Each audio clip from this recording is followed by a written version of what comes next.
I thought he was just an online friend, until he showed up at my bedroom door. Look, I need you to be honest with me right now. How many people do you talk to online that you've never actually met in person? Friends from gaming communities, Discord servers, Reddit threads. People you've been chatting with for months, maybe even years. You know their screen names better than you'd recognize their faces.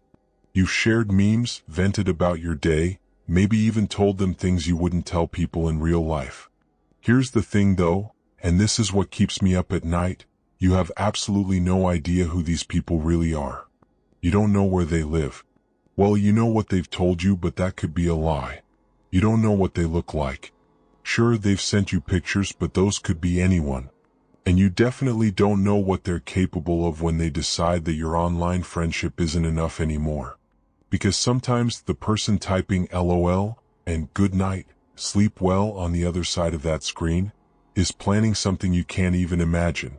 My name is Nick, and I spend way too much time thinking about, I thought he was just an online friend, until he showed up at my bedroom door. If this video helps you understand the real dangers hiding behind your screen, hit that subscribe button and drop a like. Trust me, by the end of this story, you'll be checking the locks on every door in your house. Now, you might be thinking, Nick, come on, everyone has online friends. That's just how the world works now. We're not all antisocial weirdos living in our parents' basements. And you're right. Most online friendships are completely harmless. But here's what most people don't realize. Predators know this. They know you trust your online friends. They know you let your guard down when someone's been kind to you for months. They know that by the time you realize something's wrong, it might already be too late. Let me tell you about Sarah Mitchell. That's not her real name. I'm changing it to protect what little privacy she has left after what happened to her. But everything else I'm about to tell you, every single terrifying detail, that's exactly how it happened.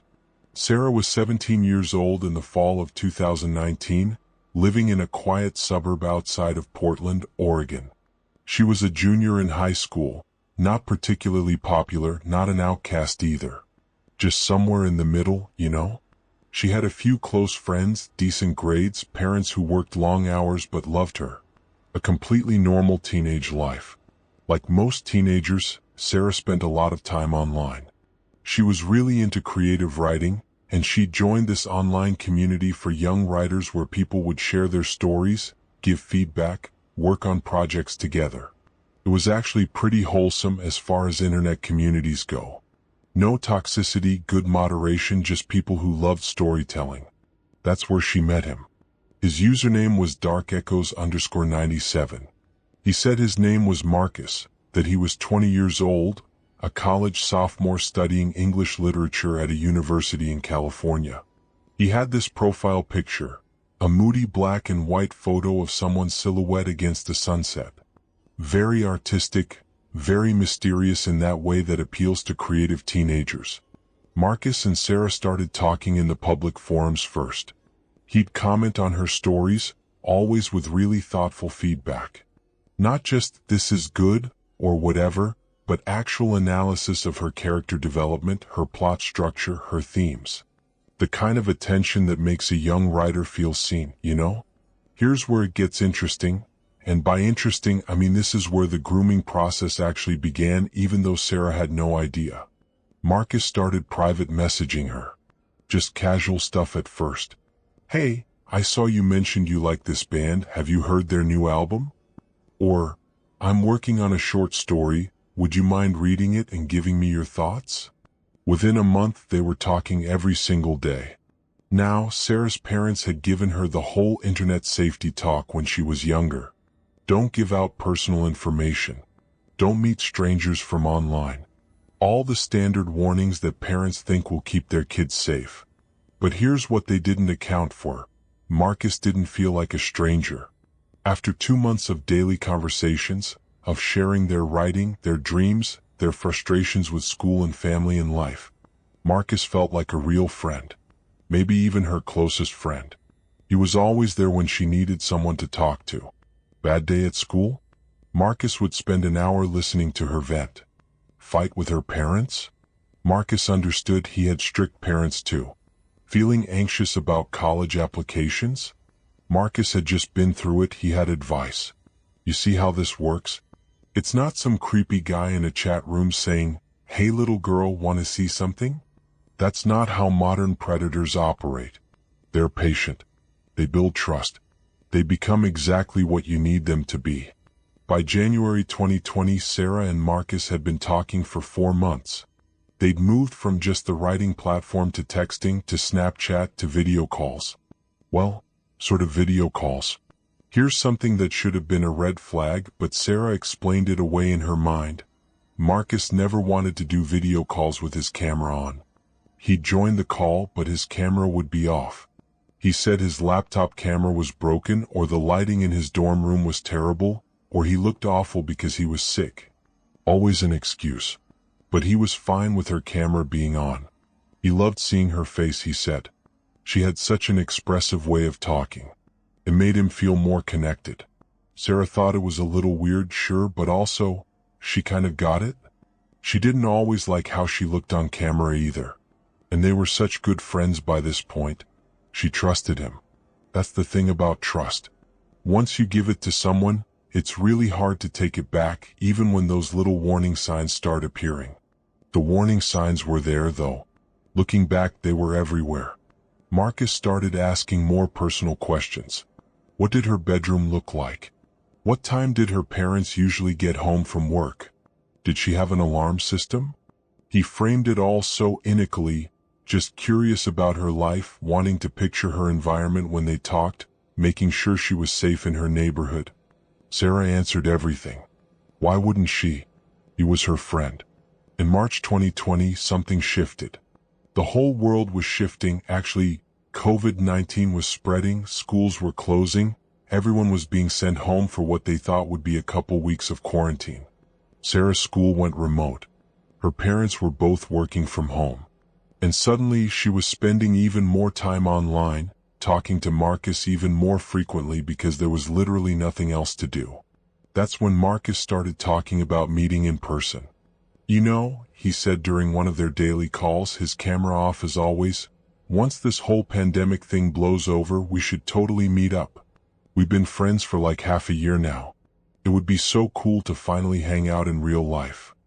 Sarah agreed. It sounded nice in an abstract, someday kind of way. But Marcus kept bringing it up, more and more frequently. I could drive up to Portland just for a day. We could get coffee, walk around, just talk like we always do but in person. Then it became, I could visit during spring break. Then, what if I came up for a weekend? Each time, Sarah gave him vague, non-committal responses. Yeah, maybe someday. We'll see. That could be fun. She never actually said yes to a specific plan. But she also never said no. Here's what most people don't realize about predators. They're incredibly skilled at reading these ambiguous responses. They know the difference between no and not yet. They know how to keep pushing gently, persistently, until the boundaries start to blur. In April, Marcus asked Sarah for her address. Just so I can send you something, he explained. Your birthday's coming up, right? I want to mail you a gift. Sarah hesitated. This felt different than all their previous conversations. This was concrete, specific information. This crossed a line that even she recognized. But then she thought about how good Marcus had been to her. How he'd supported her through the weirdness of quarantine, through her anxiety about school and the future. He'd listened to her for hours. He'd read every story she'd written and given her detailed feedback. He'd been there when her other friends were too busy or too stressed with their own lives. He was her best friend, really. And friends gave each other their addresses, didn't they? She'd mailed birthday presents to her school friends before. She gave him her address. Now, you might be sitting there thinking, Sarah, no, what are you doing? And I get it. From the outside, it seems obvious. But when you're in it, when you've spent months building this trust, when this person has become part of your daily routine, part of your support system, the warning signs don't look like warnings. They look like normal friendship things. 2 weeks later, a package arrived at Sarah's house. It was a book. A beautiful leather-bound journal with her initials embossed on the cover. The kind of gift that clearly took thought and effort, not just something random ordered off Amazon. Inside the front cover, Marcus had written a note in careful handwriting. To Sarah, for all the stories you haven't written yet. You're going to do amazing things. Sarah was touched.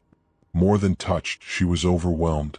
No one had ever given her such a thoughtful gift. She took a picture of it and sent it to Marcus immediately, thanking him over and over. "I'm so glad you like it," Marcus responded. "You deserve it. You deserve someone who really sees your talent." That phrase stuck with Sarah. Someone who really sees your talent. It made her feel special, understood in a way that the people in her physical life didn't quite manage. That's the hook. That's how they get you. They make you feel like they see something in you that no one else does. Like you're special to them in a way that you're not special to anyone else. And once you feel that, once you need that validation, they own you. Through May and June, Marcus's messages started changing in subtle ways. They were still friendly, still supportive, but there was an undercurrent of something else. Something more intense. "I wish I could be there with you right now," he'd say when Sarah was upset. Not, "I wish I could help," but, "I wish I could be there." Physical presence, not just emotional support. "I think about you all the time," he told her once. Like, constantly. Is that weird? Sarah didn't know how to respond. Was it weird? They were close friends. Friends thought about each other. But constantly? That felt like a lot. "No, it's not weird," she typed back because she didn't want to hurt his feelings. "I think about you a lot too." It was true. She did think about him frequently. But the way she thought about him and the way he thought about her were starting to feel like very different things. The video call requests became more frequent. Always with his camera off, always wanting to see her. "I just want to look at you while we talk," he said. "You have no idea how much it means to me to see your face." And here's the thing, Sarah started feeling uncomfortable. Not terrified, not in danger, just uncomfortable. Like something was slightly off, but she couldn't quite put her finger on what. She started making excuses to not video call. She was tired, her camera wasn't working, she had to help her mom with something. Marcus would get disappointed, not angry, just sad. "I miss seeing you," he'd say. "It's been 3 days since we video called. Is everything okay?" That's manipulation. Making her feel guilty for setting boundaries, making her responsible for his emotional state. But Sarah didn't recognize it as manipulation. She just felt bad for disappointing her friend. In July, Marcus asked if her parents were going to be home on a specific weekend. The question came out of nowhere, in the middle of a normal conversation about their favorite TV shows. "Random question," Marcus typed, "but are your parents around this weekend? Like, are they working or going somewhere?" "Why?" Sarah asked. "Just curious. Wondering if you'll have the house to yourself, if you'll be bored." Sarah told him her parents would be home. They were always home lately because of the pandemic. "Oh, okay, cool," Marcus responded. "Just making sure you're not lonely or anything." That weekend came and went without incident. Sarah forgot about the strange question. 3 weeks later, Marcus asked the same thing. Were her parents going to be home on a specific date? This time, Sarah's mom and dad were planning to go out. They had a socially distanced outdoor dinner with friends, their first social event in months. They'd be gone for maybe 4 hours on Saturday evening. Sarah mentioned it to Marcus without thinking much about it. "Yeah, they're going out Saturday night. First time in forever. It'll be weird having the house to myself." "What time will they leave?" Marcus asked. "Probably around 6. "And they'll be back when?" "I don't know, 10 or 11 maybe." "That's nice," Marcus said. "You should do something fun. Watch a movie you've been wanting to see, order takeout, just relax." The conversation moved on to other topics. Sarah didn't notice that Marcus had just asked her for a very specific window of time when she would be home alone, when her parents would be hours away. She didn't notice because she trusted him, because he was her friend. Saturday, August 15th, 2020. Sarah's parents left for their dinner at 6 p.m. just as planned. They reminded Sarah to keep the doors locked, to text them if she needed anything, to not stay up too late. Normal parent stuff.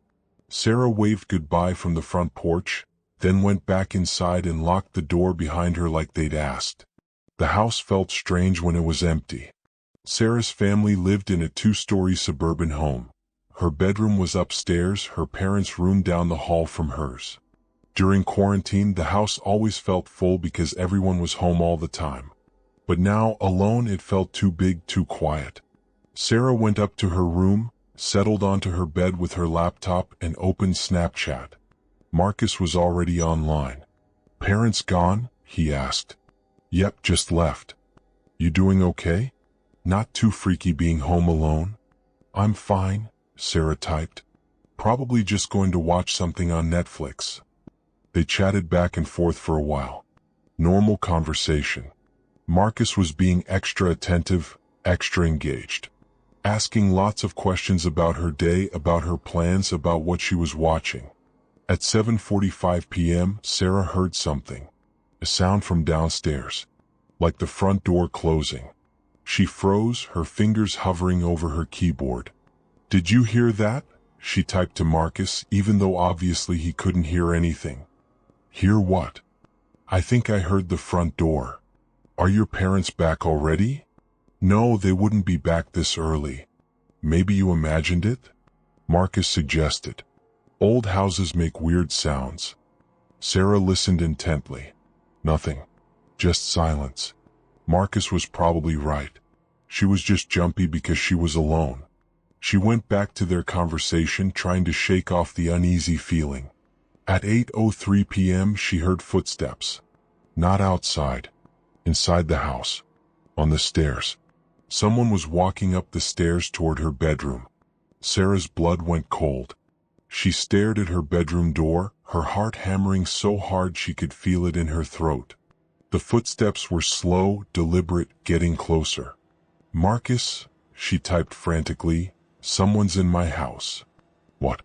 Are you sure?" "I hear footsteps on the stairs." "Sarah, call 911 right now." But Sarah couldn't move. She was paralyzed, staring at her door, listening to those footsteps get closer and closer. They reached the top of the stairs. They were in the hallway now, coming toward her room. They stopped right outside her bedroom door. Sarah held her breath. Seconds stretched into eternity. She could hear someone breathing on the other side of the door. Heavy, deliberate breathing. Then her doorknob started to turn. "Sarah?" A voice called through the door. A male voice. "Sarah, it's okay. It's me." That voice. Sarah knew that voice. She'd heard it dozens of times on their calls, on their video chats. But that was impossible because that voice should be in California, hours and hours away. The door opened. Marcus was standing in her bedroom doorway. Except it wasn't the Marcus from the profile picture. This was a man in his mid-30s, overweight, with thinning hair and a patchy beard. He was wearing jeans and a dark hoodie, and he was smiling at Sarah like they were old friends meeting up for coffee. "Surprise?" he said softly. "I told you I wanted to meet in person." Sarah's mind was screaming at her to move, to run, to scream, but her body wouldn't respond. She was sitting on her bed, laptop still open, frozen in absolute terror. How did you?" She couldn't even form a complete sentence. "How did I get in?" The man who called himself Marcus stepped into her room, closing the door behind him. "The spare key under the fake rock by your back porch. You mentioned it back in April, remember? When you were talking about how your mom always forgets her keys." Sarah didn't remember saying that. But she must have. She told him everything over the past 9 months. Every detail of her life, her home, her routine. "I know you're probably surprised," Marcus said, moving closer. His voice was calm, almost soothing, like he was trying to comfort a scared animal. "I know this isn't what you expected. But Sarah, we've been friends for so long. I just wanted to finally be here with you. In person. Like we always talked about." "Please leave," Sarah managed to whisper. Please just go. Leave? Sarah, I drove 11 hours to see you. I've been planning this for months. Don't you understand how much you mean to me? Here's what Sarah realized in that moment, what she should have realized months ago. This man had never been a 20-year-old college student named Marcus. Every single thing he'd told her about himself was a lie. The profile picture, the age, the location, the whole identity. He'd created an elaborate fiction specifically designed to appeal to a teenage girl interested in writing. He'd studied her, learned what she responded to, what made her feel special and understood. And then he'd spent 9 months grooming her, gathering information, planning for this exact moment. My parents will be home soon, Sarah said, trying to keep her voice steady even though she was shaking uncontrollably. They're coming back any minute. The man smiled, and it was the most terrifying thing Sarah had ever seen. Not a threatening smile, but a knowing one. No, they're not, Sarah. You told me they wouldn't be back until 10 or 11. It's only 8 o'clock. We have plenty of time. Sarah's laptop was still open on the bed beside her. She could see the Snapchat conversation with Marcus, with the person she thought was Marcus, still active on the screen. That's when she understood something even more horrifying. You've been messaging me, she said slowly, while you were driving here. While you were breaking into my house. Of course, he said like it was obvious. I didn't want you to suspect anything. I wanted everything to feel normal until I could finally be here with you. He moved closer to the bed. Now here's what saved Sarah's life, and I want you to pay attention to this because it's important. Sarah had made one smart decision, one tiny act of caution even in the midst of her trust. When she'd first heard the footsteps on the stairs, before she knew who it was, she'd managed to send one more message. Not to Marcus. She'd opened a text conversation with her best friend Emma and typed 3 words. Help someone here. She'd hit send just as her door started opening. Emma, thank God, was one of those people who always has her phone in her hand. She saw the message immediately. And instead of texting back asking what was wrong or assuming it was a joke, Emma called 911. Sarah didn't know any of this was happening. She was focused entirely on the man in her bedroom, on trying to stay calm, on trying to figure out how to survive the next few minutes. Marcus, she said, using his fake name because she didn't know what else to call him. I need you to listen to me. I care about you. I really do. We're friends, but this isn't okay. You shouldn't have come here without asking me first. The man's expression changed. The smile faded. Without asking, he repeated. Sarah, I've been telling you I wanted to visit for months. You said it sounded nice. You said maybe someday. That means yes. You were just too shy to commit to a specific date, so I made the decision for us. That doesn't mean yes, Sarah said, her voice shaking. Please, you need to leave before my parents get home. If you leave now, we can forget this happened. We can go back to being friends online. I'm not leaving, the man said firmly. I didn't come all this way just to turn around and go home. Do you have any idea what I've been through to get here? What I've sacrificed? The risks I've taken? He sat down on the edge of Sarah's bed. She pulled her legs up, pressing herself against the headboard, trying to maximize the distance between them. I've thought about this moment for so long, he continued. About finally being in the same room with you. About being able to actually touch you instead of just seeing you through a screen. He reached out toward her face. Sarah did the only thing she could think of. She screamed. She screamed louder than she'd ever screamed in her life, a sound of pure terror that shattered the quiet suburban evening. And she kept screaming even when the man tried to cover her mouth, even when he grabbed her arm and told her to shut up, to be quiet, that she was ruining everything. Somewhere in the distance, Sarah heard sirens. You called the cops? He hissed. After everything we've been through? After everything I've done for you? I didn't, Sarah sobbed. I didn't, I swear. But it didn't matter what she said. The sirens were getting closer. The man stood up, looked around frantically, then ran for the door. Sarah heard him thundering down the stairs, heard the back door slam open. Then there were voices outside, shouting, more sirens. Sarah stayed frozen on her bed, still screaming, until her parents burst through the front door 3 minutes later, until the police filled her house, until someone wrapped a blanket around her shoulders and guided her downstairs.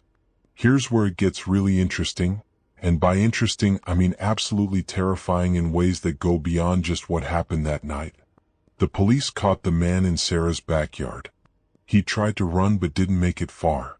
And when they arrested him, when they searched his car, when they confiscated his laptop and his phone, they discovered something that made even the seasoned detectives working the case feel sick. His real name was David Thornton. He was 37 years old. He lived alone in an apartment in Sacramento, California, so that part at least was sort of true. He worked in IT for a mid-sized tech company, the kind of job where nobody looks twice at the quiet guy who keeps to himself. But David Thornton had done this before. Not the breaking into houses part. He'd never gone that far before Sarah. But the online grooming? The months-long manipulation of teenage girls? He'd been doing that for years. On his computer, investigators found detailed files on 12 different girls, ages ranging from 14 to 17. Each file contained screenshots of conversations, photos the girls had sent him, personal information they'd shared, addresses, school names, daily routines, everything. Sarah was just the latest, and she was the first one he'd actually attempted to meet in person. The detectives asked Sarah's parents about her online activity. Had they monitored it? Did they know she was talking to someone online? Sarah's mom started crying. "We gave her the talk," she said. "When she was younger.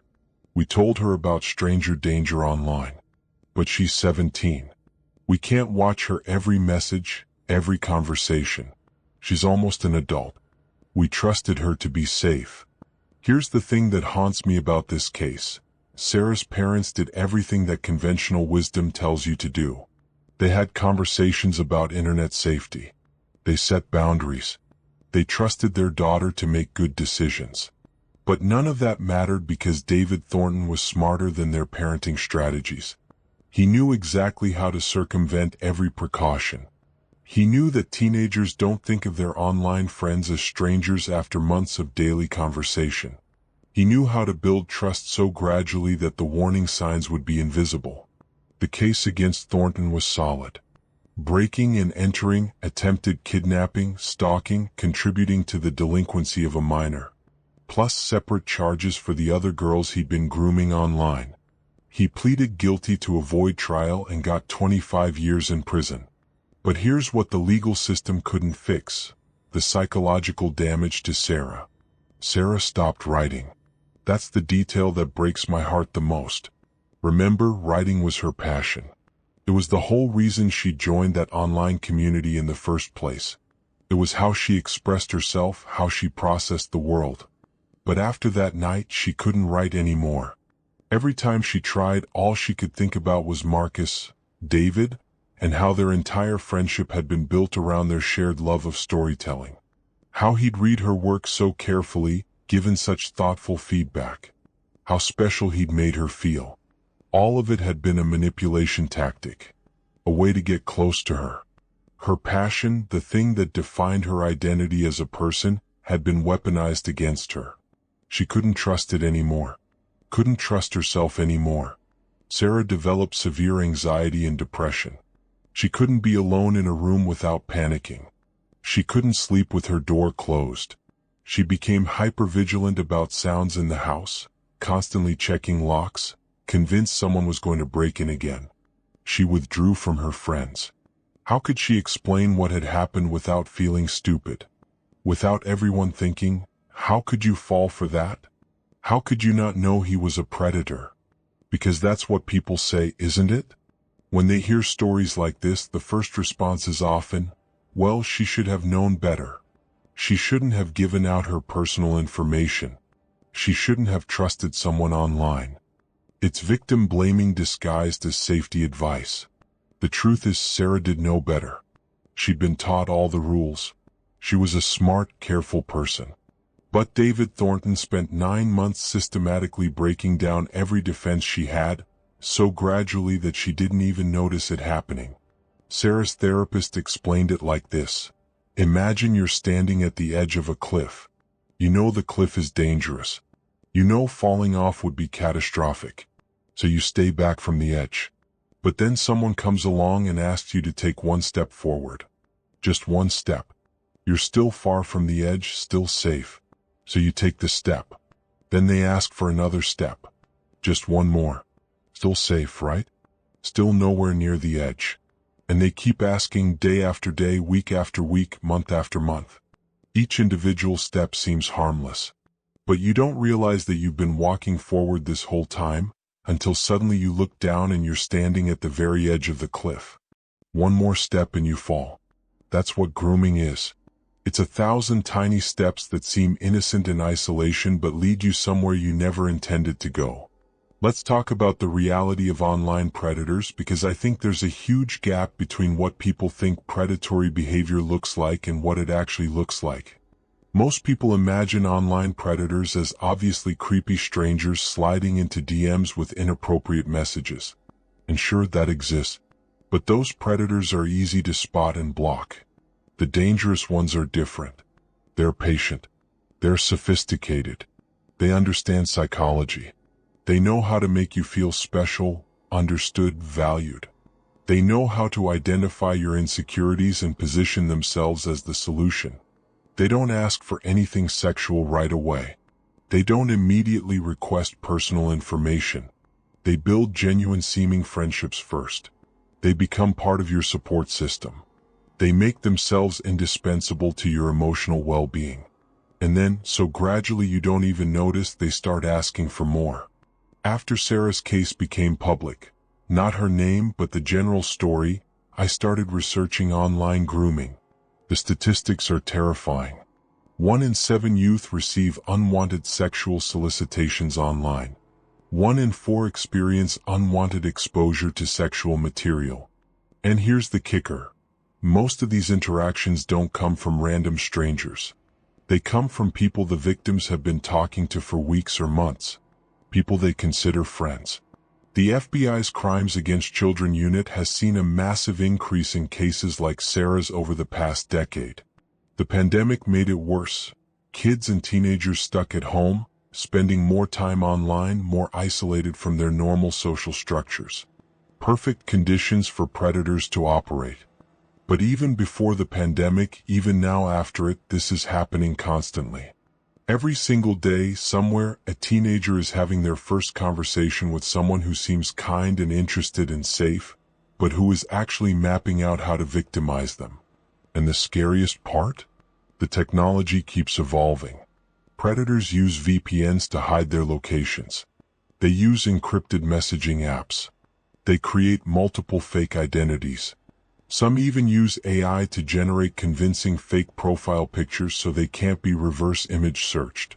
It's an arms race, and the predators are often ahead of the prevention efforts. Now, here's where I need you to really pay attention, because this is what most people don't realize about stories like Sarah's. You think this could never happen to you. You think you're too smart, too careful, too skeptical to fall for something like this. You think you'd see the warning signs that Sarah missed. But that's exactly what Sarah thought too. Every victim of online grooming thinks they're too smart for it, right up until the moment they realize they've been manipulated. The thing about manipulation is that if you could see it happening, it wouldn't work. That's the whole point. The predator's job is to make everything feel natural, normal, innocent. To make you trust them so completely that you explain away the warning signs on their behalf. He can't video chat because his camera is broken. Not, he won't video chat because he's not who he says he is. He's asking about my schedule because he cares about my life. Not, he's gathering information to plan an attack. We're such good friends. Not, I'm being groomed by a predator. So how do you protect yourself? Or protect your kids, your younger siblings, the teenagers in your life? Here's the hard truth. There is no perfect solution. No foolproof set of rules that guarantees safety. Because predators study the same safety guidelines you do, and they figure out how to work around them. But there are things that can help. Not guarantees, but better odds. First, and this is crucial, understand that online friendships are real, but the people in them might not be. The emotions you feel are legitimate. The connection you have is genuine on your end. But you cannot ever truly know who's on the other side of that screen unless you've met them in person in a public place with other people around. Someone who refuses to video chat with their camera on? That's a red flag. Yes, sometimes cameras break, lighting sucks, people feel self-conscious. But if it's always an excuse, if they never show you their face, that's worth questioning. Someone who asks detailed questions about your schedule, your address, when you're home alone. Red flag. Real friends don't need that level of detail unless there's a specific, legitimate reason. Someone who isolates you from other friendships, who makes you feel like they're the only one who really understands you. Red flag. That's a classic manipulation tactic. Someone who's pushing to meet in person, especially in a private location, especially when you're alone. Red flag. First meetings should always be in public, always with someone else knowing where you are and who you're with. But here's the thing, Sarah knew some of these red flags. She'd noticed things felt off, but she explained them away because she wanted to believe Marcus was who he said he was. Because the alternative, that she'd been lied to for 9 months, that her closest friendship was built on deception, was too painful to accept. That's the real danger. Not that you won't see the warning signs, but that you'll see them and choose not to act on them because the truth is too uncomfortable. Sarah Mitchell is 21 years old now. It's been over 4 years since that night in August 2020. She's in therapy. She's working on her trauma. She's slowly, painfully rebuilding her sense of safety and trust in the world. She still doesn't write. Sometimes I think about all the stories that died in Sarah's mind that night. All the characters she would have created, the world she would have built, the words she would have put on.